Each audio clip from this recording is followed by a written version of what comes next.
In this video, we're going to look at a typical home office. We all have them, and we're going to be looking with the Acousticom 2, the wireless and Wi-Fi radiation that is caused in an office.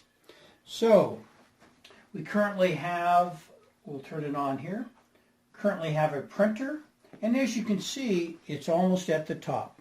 If it's at the top, that's 30 times the safe level. We're going to come through, we've got a cordless phone as well. As you can see, when we get to the cordless phone, it does go all the way to the top. Cordless phones create wireless radiation 7 days a week, 24 hours a day. Another thing is a wireless keyboard and a wireless mouse. In other words, they put out a Bluetooth wireless signal that is really bad as well.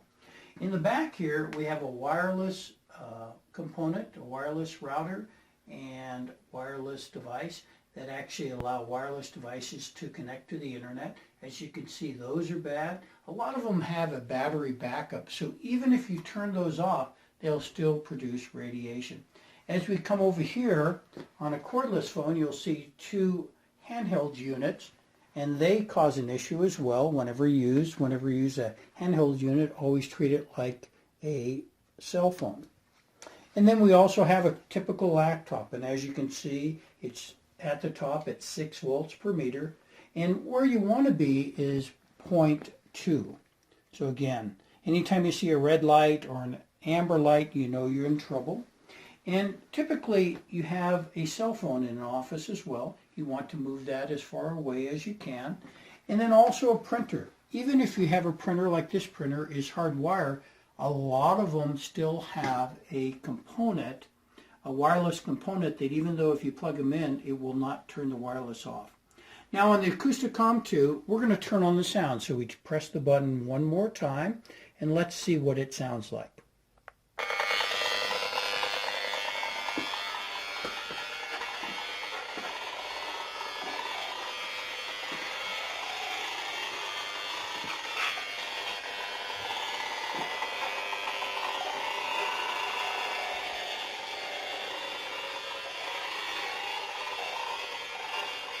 I'm going to turn the sound off so you can hear me better. As you can see, no matter where we were in the office, it was almost at the top.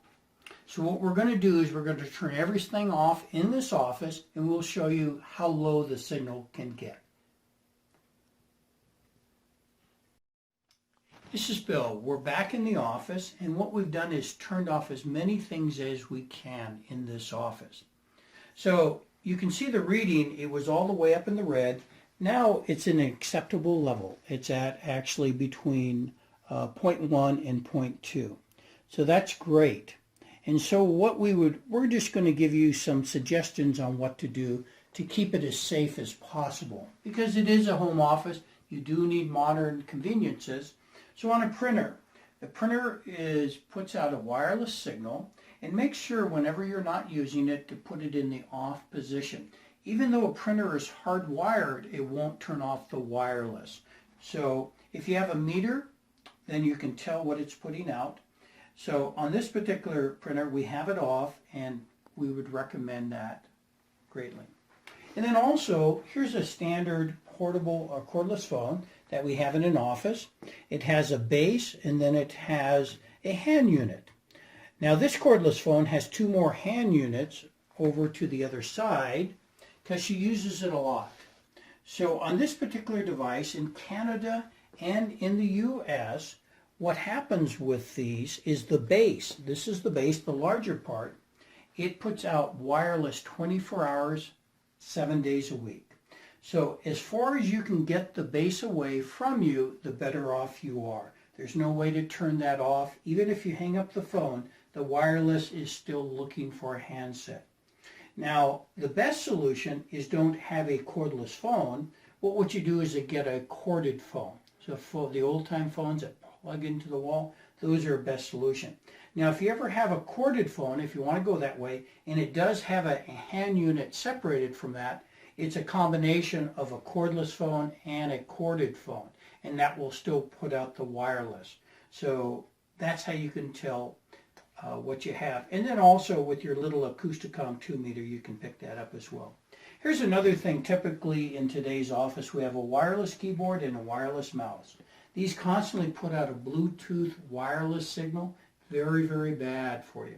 So we would recommend that you would hardwire the keyboard and hardwire the mouse. It drops the wireless considerably. And look where your hand is. It's constantly over the wireless signal. One of the worst things you can have. Now in the back we have a router and a wireless component. Sometimes they're together, sometimes they're separate. And on these particular ones, we're still getting a little bit of a signal because they have a battery backup. We turned off every single thing, and unfortunately, even when you have everything off, it still produces wireless radiation. So we recommend to get those two relocated to the farthest point from where people stay inside a house, inhabited area. So we also have a little laptop here. Laptops also are wireless. In this particular case, we'd recommend that you connect it directly to, with a cord. You would actually hardwire it to the router. And then even if you do that, up here, there's normally a wireless that you have to turn on. So like any device that is capable of a wireless, even though you hardwire it, you have to find on the device how to turn it off. Here's another item that you have in a phone, in an office, and that's a smartphone. We all have them. We need them to keep in contact. So have this as far away as you can from where you sit. This constantly is putting out a signal. Same thing with this. As you move it away, if it was on the other side of the room, you could still hear a signal, but yet you wouldn't be getting the wireless radiation. And finally, we have a large industrial printer. These should be hardwired as well. If it is wireless, then what you want to do is always keep these off as much as possible. But again, we would recommend that you hardwire any printer or fax machine. This does fax as well. And if you can't do that, then what we recommend is you always keep this off. So you're only getting wireless signals when it's on. This is a typical home office, and I'm Bill at StopDirtyElectricity.com.